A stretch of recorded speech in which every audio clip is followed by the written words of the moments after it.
I'm Blaine Baker here on Baker Lad's farm. We're fifth generation, I believe. 135 years now been in the family. Dairy crop operation. Milk about 500 cows currently and about 2,300 acres of cropland. We're 100% no-till.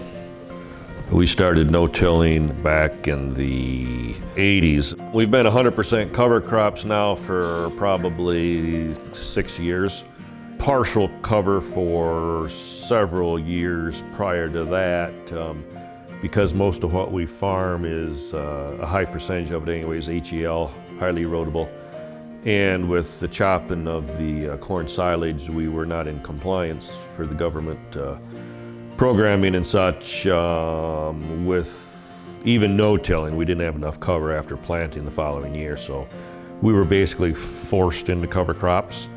So we started out doing the chopped ground, and like I say, now we're total 100% cover.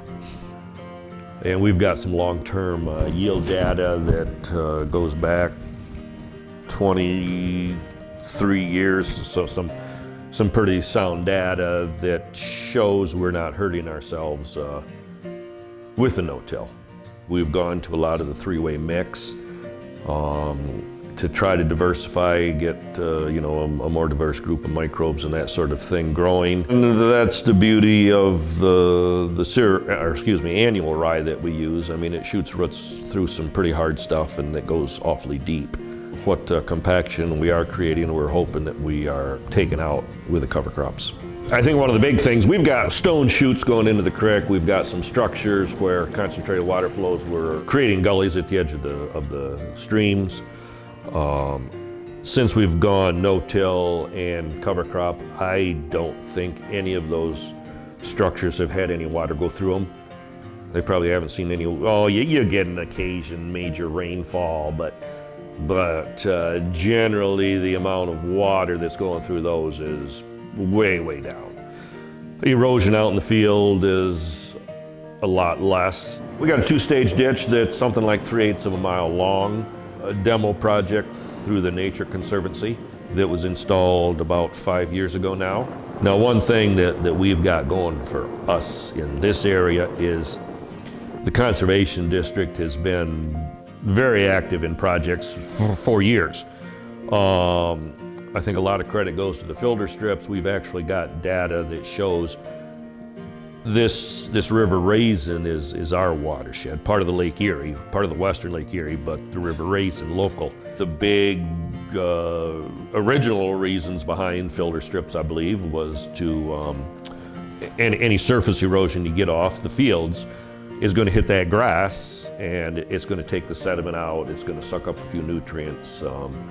Bottom line, try to keep the water, surface waters cleaner. We've got what we call a Center of Excellence. It's on our farm and on a neighboring farm. We apparently put on a pretty good day through the Conservation District. We'll spend the day and then we do have a wrap-up meeting, a results meeting in January. We'll see 300-400 people. We've had some top-notch speakers come out. We get some new technologies that are going to be introduced in a couple, 3 years. They bring it out. We get to see that firsthand. Well, the only way you're going to find out for sure is to go out there and give it a whirl. Different districts have different equipments available. Talk to people that have been doing it. Find out what it takes, what you need to do, equip your planter, what changes you might need to make. Yeah, when you go to a no-till situation, cover crop,